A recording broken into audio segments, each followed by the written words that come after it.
Well, welcome to today's rant. I'm sitting outside again because it finally got up to a balmy 32 degrees.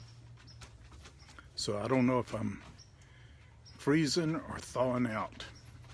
Right on the border there at 32 degrees, but I love being outside. Rather be outside than inside almost any day, except when it's cold or hot. Except for the extremes. But anyway, we've got beautiful clear weather. The lake behind me is frozen. My dogs are enjoying it. And it is a part, of the cycles. We do get cold days here in Charlotte, and they usually don't last very long. This cold spell has lasted longer than just about any I remember. But the whole nation is kind of under it. Some are claiming that in Trump's first year, he's already conquered global warming.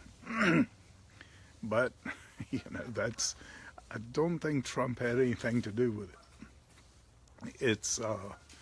It really is, part of the cycles of nature, the cycles of the creation, the balance of things that God has given us. For every, nature, or I should say weather, climate is always seeking equilibrium and balance. And if there's a super cold region, there's another region on the earth that's experiencing probably correspondingly warm temperatures. For every high pressure system, there is a corresponding low.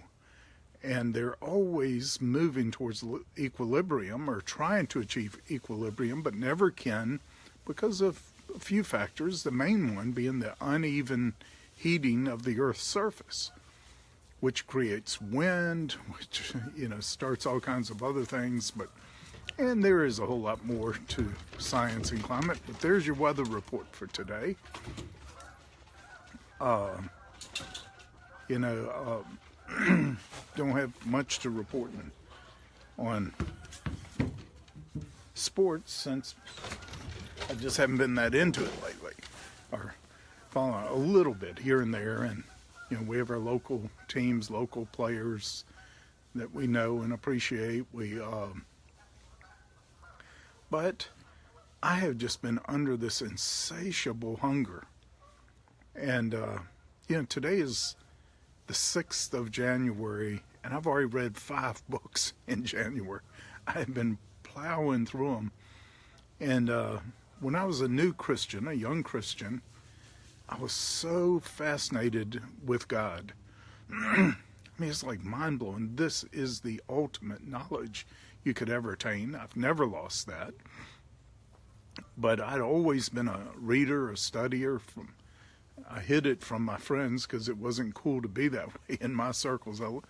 But I probably most of my life have read at least a book a week, and sometimes many more. When I was at sea in the Navy, I just plowed through everything I could get my hands on. I wore out the ship's library. I just love knowledge. I love learning. And it's hardly anything more exciting than learning.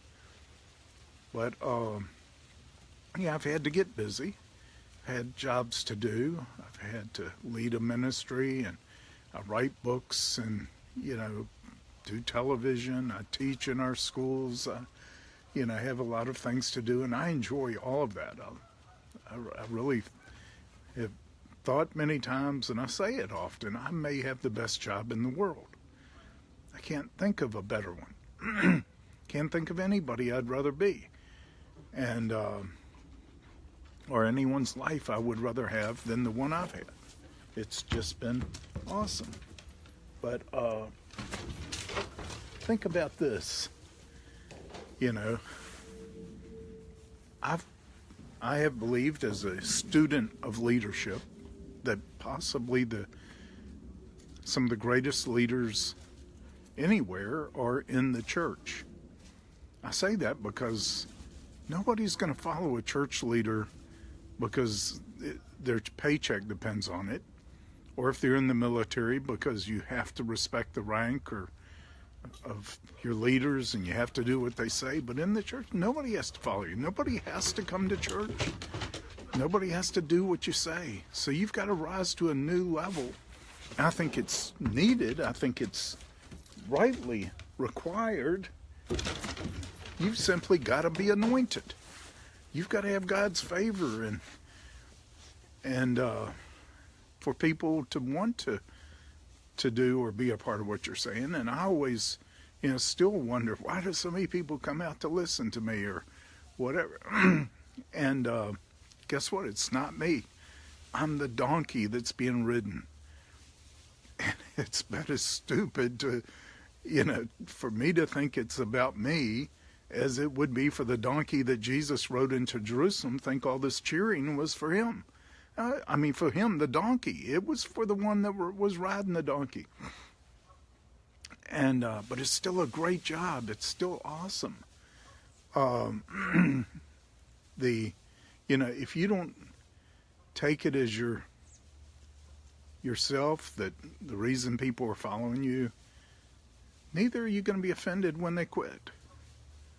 It's not about us. And so we're not going to be too encouraged when many gather, and we're not going to be discouraged when they don't. When there's only a few or none. As long as we know we're doing the Lord's will. But that's the main thing. We're doing everything we do before the King of Kings and seeking to serve him and do his will. But there's another exciting reason why church leadership and church ministry, which should include virtually everybody, we're called to be an army. In the army, every level of rank, even the lowest levels, are taught leadership on that level. Everybody's a leader. Everybody may need to be a leader. Your sergeant may be killed in the next battle, and you've got to take over as a private or a corporal. And, everybody's taught basic leadership, and everybody in the church should. Because we're all seeking to grow up into the King of Kings, who is the leader of leaders. But it's also, we get to build people. If we're building the real church. Now, I realize a lot of churches, I think, are more institutions than they are the family of God. They're more organizations, and they build things instead of people. But I think the true church, if we're going to do the true ministry of the church, we're going to build people instead of buildings and things. And I don't know what could be more fulfilling than that. I've watched people come up in our ministry. Susie Urari, a great example to me. She met the Lord at one of our conferences, and it was such a blessing to watch her radically change and not just become a new believer who did the work of the Lord. She became like a spiritual parent to others.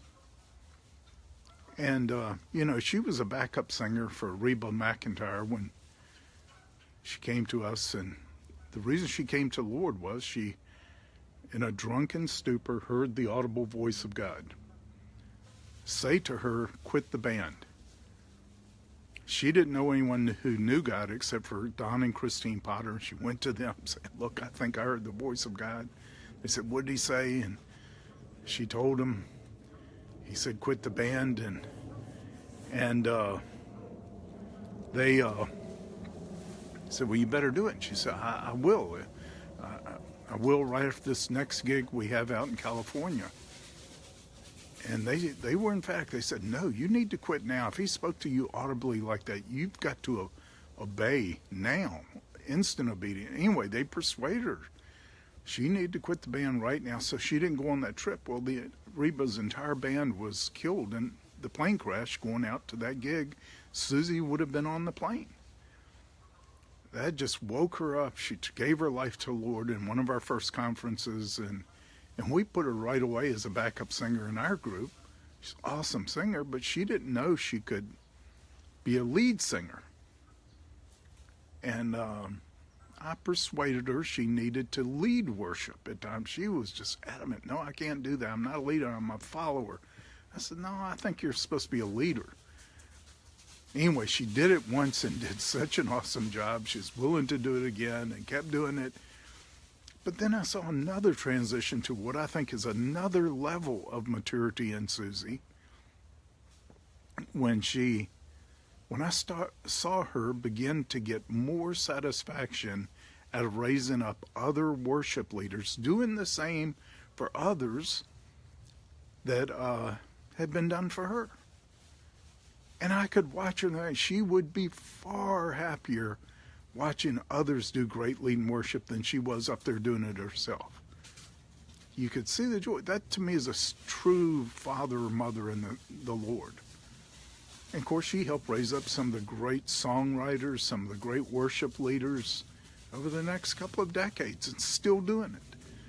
And but the point is to build people rather than just things, rather than just organizations or even businesses and things like that. I don't know anything else that can compare to it. And the joy and satisfaction you see out of people entering into that, entering into their destiny that they were created for, and even known by God for before the foundation of the world, it says.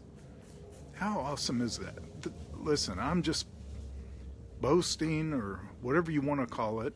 I'm rejoicing and thanking God and sharing with you. I have the best job in the world. I don't know anyone who's got a better job. It doesn't matter to me how many I get to work with or how few or whatever, but that I get to work with God's people and watch Him get birthed in them and grow in them and them start being used by Him. I just cannot imagine a better job. Well, also, I told you about the experiences I had this year where in 1 week I had just 2 of the biggest revelations I've ever had in my life. And it did impart this unbelievable hunger to me again. Now, I had that for years when I was a new Christian, when I was young, growing up, and I've maintained it pretty well. I've always read, studied, always sought to learn more about God, get closer to Him, and I had that resolve. But since a couple of months ago when that experience happened, it's like unbelievable hunger. I may not have been this hungry for God even as a new believer, and I mean, the infatuation with God dominated my life for years. And that's come back. I guess it's the first love or whatever. But how could there ever be anything more interesting than God? I mean, the creation is almost has unlimited potential for learning and understanding, but how much more the Creator Himself? I'm just saying. So don't waste this incredible opportunity. You know, we try to teach and preach and be an example of every day we want to learn more about Him. We want to get closer, know His voice better, know His ways better. At the end of the day, say, we got a little closer. I just ask you to consider that as a lifestyle. And let's have a race. Isn't it called a race? Didn't Paul call it a race? Let's see who gets there first. Let's see who gets closest to God. I've got friends. Sid Roth is one. Bruce Wilkinson, Ricky Skaggs, Wellington Moon, all that I've talked with at times saying, we've had a divine competition. I'm going to get closer to God than you are. But it's, I think, a biblical thing. It's to provoke one another to love and good deeds. Loving God first And if you love him the way you're supposed to, we're gonna love each other the way we're supposed to as well. Anyway, that's my rave for today. Raving and thanksgiving about my job, about the incredible life I've been blessed with. But so have you. Why can't you have the most fulfilling life possible? Because you can. It's all about how close to God you get. If you get close to him, there's nothing. If he's lifted up, all men are drawn. If we get close to God, it's going to be one of the most contagious things on the earth. And we're going to help others be drawn to him as well. I'm just saying, thank you for listening to today's rave.